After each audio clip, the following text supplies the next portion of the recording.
and welcome to the Food Delicious podcast. In here, we talk about food and matters related to food, and thank you for joining us for today's podcast.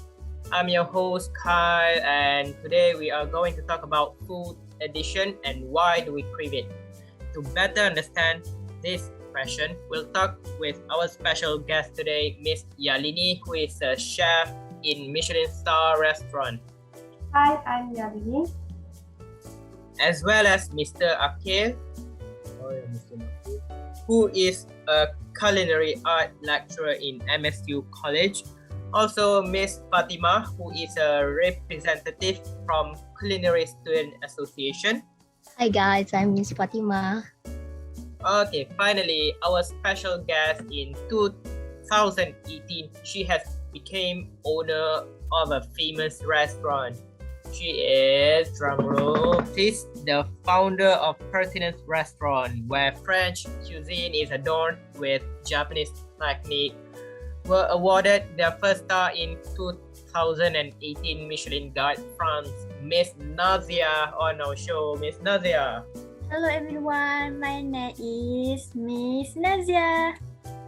Okay, we'll discuss the ins and outs of what is food addiction really is, and we will unveil the truth about it.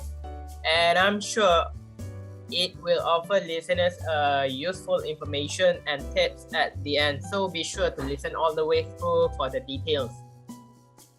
Okay, so food addiction or eating addiction is a behavioral addiction that is characterized by the compulsive consumption of palatable, for example, high-fat and high-sugar food, which markedly active in reward system in humans and other animals, of course. Despite adverse and consequences, we are going to start with Mr. Akhil. Mr. Akhil, can you tell us about how food addiction or overeating becomes something that most of us face with? So as we already know that these products are designed to keep you coming back to eat more and more and more. They are trying to increase their share of your stomach, and they know you will be back because they've done the research necessary to make it happen. These companies rely on deep science and pure science to understand how we are attracted to food and how they can make their food attractive to us. Yes, I do agree on the statement because I used read in Reader Regress magazine. Yes, of course, Nadia. It is well-known research.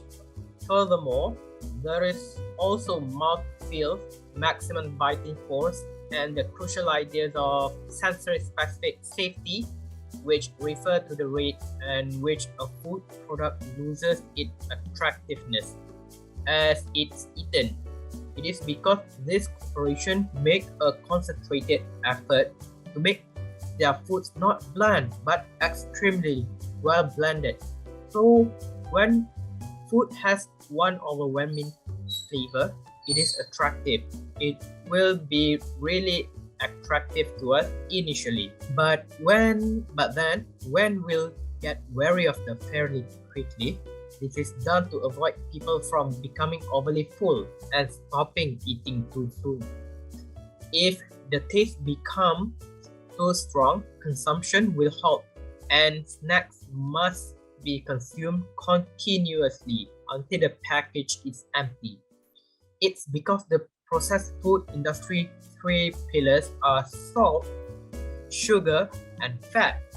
While the industry despises the word addition more than any other, the fact is that the research has shown that when they hit the exact right proportion of each of those chemicals, they can avoid addiction. They will make us spend more and more money and eat more food.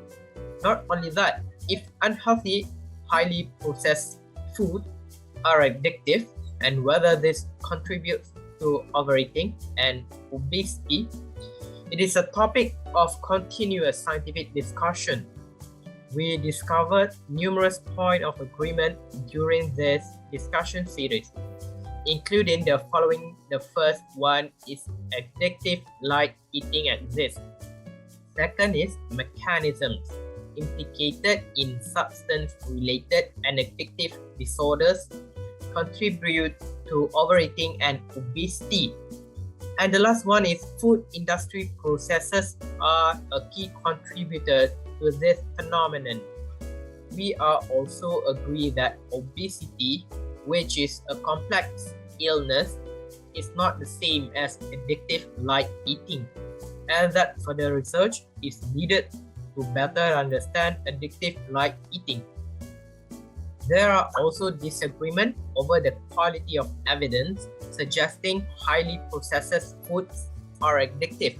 The best framework for thinking about addictive like eating and the societal ramification of labeling unhealthy, highly processed foods and addictive.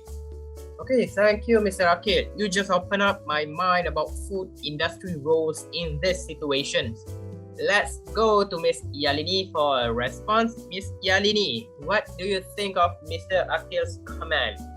Yes, I agree with that. To understand how we draw food and how they might make their food more appealing to us, these terms depends on deep research and pure science.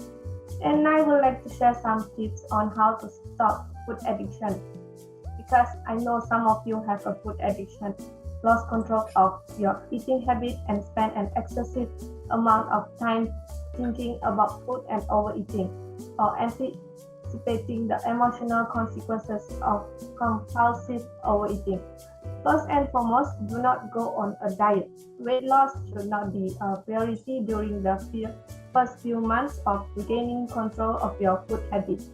Secondly, remove sugar and artificial sweeteners from your diet entirely, and keep in mind that this will last forever. It is possible that you will never be able to consume junk food again like a regular person. However, after you quit eating the addictive food, you will develop a taste for the craving will gradually fade away. Thirdly, make a list of what you are going to consume. Make a list of healthy food you currently like and include them in your regular diet. Make detailed weekly food plans and a plan for sticking to them. Consume food that promote good health. Food addiction may lead to a variety of health issues, as well as increased food craving. If you are experiencing signs of a food addiction, you should consider how your eating habits are supporting unhealthy habits. Next, 3 meals every day are recommended. If you miss breakfast, you will be hungry by 10 a.m. and inclined to grab a candy bar. Make sure you consume 3 meals every day and avoid snacking in between. Man, normally I did consume 5 normal meals every day. No wonder I felt so heavy. Wow, that is so extreme, and you should stop that habit. Furthermore, recognize the mood, location, and food that will set you off on a less path. Make a strategy for what you will do if you get a desire, or if a coworker bring a box of donuts to work. You may need to alter your routine. For example, you may need to take a different route to work to avoid passing the bakery where you stop every day. Last but not least, get support. Recruit the help of friends, family, or your therapist. You will need someone to talk and to encourage you while you modify your behavior, cognitive processes, and daily routine if you want to move beyond food craving. A therapist, especially one who has knowledge with food addiction, might be a good alternative for dealing with your problems. If you think you have a food addiction, you can try this tip. It really works. Okay, thank you, Ms. Yalini, for your response. And it is very useful information that we all can try out. And moving on to our next guest, which is Ms. Fatima. May you share what are the disadvantages of junk food in your point of view? Thank you, Kai. You already know that junk food is food that is not good for us to practice every day, but we still practice it, right? So today I'm going to explain the disadvantage of eating junk food so that we are more aware. Firstly, it's unhealthy. Junk food is usually far harmful to our health than additionally nutrition should. Junk food is high in fat, salt, and sugar, not to mention preservative, addictive, and a slew of other suspect components. However, if you consume it regularly, you may suffer long-term problems. You are more vulnerable to serious health problems, including diabetes, coronary health disease, and cancer. It's possible that junk food is entirely to blame for such problems. Exercise level, underlying fitness issue, and other factors are the rule. And secondly, is it contribute to weight gain. It's scary, right? And junk food contribute it too.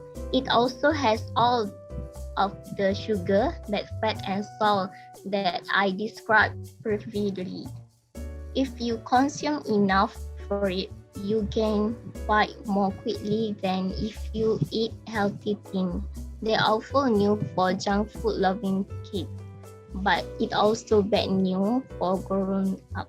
Obesity is no lagging matter, but being overweight in general is unattractive. Yes, I agree that obesity is no laughing matter. Speaking from our experience, people should really take care of their health. Yes, Akhil, that is a wise word to live by. And lastly is it impact mental health too. Physical well-being is merely one aspect of the issue.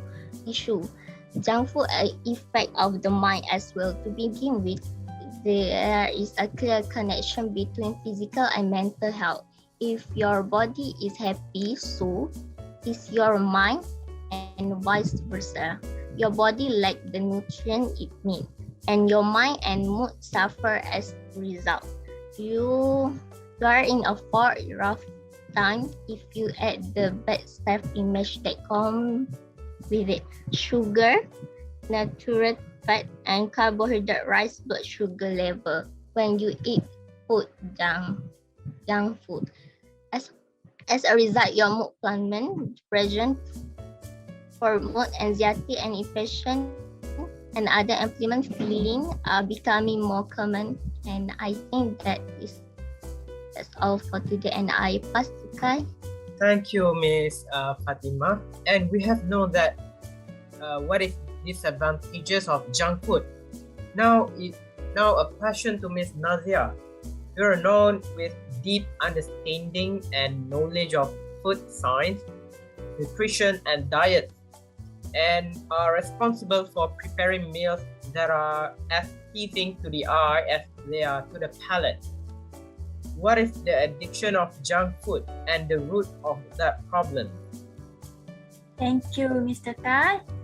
As we know, junk food is food that contains less crunchy values. It also has a detrimental effect on health. Find out the reason why a person becomes addiction to junk foods and how to avoid. First, late meal time. Many of us like to delay meal times. The habit of routine can lower blood sugar level. The effect will be to cause us to cook healthy food to increase. The body will then send a signal that makes a person want to consume more carbohydrate to pursue energy. At the same time, the stomach will feel hungry quickly. Therefore, we carefully when eating must be held disciplined by eating at the right time to prevent this addiction problem from continuing. Yes, I agree with that statement. We cannot consume a lot of junk food. Yes, me too. We have to be careful when eating something and disciplined by eating. Yes, Fatima Ayalini, what you all say is true. Second, emotional instability. A person's emotional state can also influence the desire to taste these snacks. And several emotional sometimes interfere with sleep time. When sleep time is less, can subsequently affect to decide to take snacks. The child body due to poor qualities like become a trigger for the body to quickly find energy sources to contain high carbohydrate and sugars. Third, this persists. Stress with whatever can push a person to consume these unhealthy foods. When stress comes, try to stay away from junk foods, do something that can take away the urge to enjoy junk foods. Lastly, eliminate anger. Some believe that taking fast food and snack can relieve anger. People like this have to control their anger. Let's go of their anger in the right way. Maybe you can take ability or ask to forgiveness a lot. So when you feel angry, avoid visiting fast food restaurants and avoid tanky snacks. I think that is all for today, and I pass to Kai. Thank you, Miss Nazia. Sorry. Mr. Akil, Miss Yalini, and Miss Fatima, and Miss Nazia. Thank you for joining us for today and giving your input about the food addiction and why do we crave it. In today's podcast, I know I learned a lot, and I'm sure a beloved audience did too. I encourage all of you to think about this discussion the next time you go food hunting. Have a great day, and thanks for staying with us. Please come back and stay with our channel again because we still have a lot of more to share about foods. Thank you very much, guys.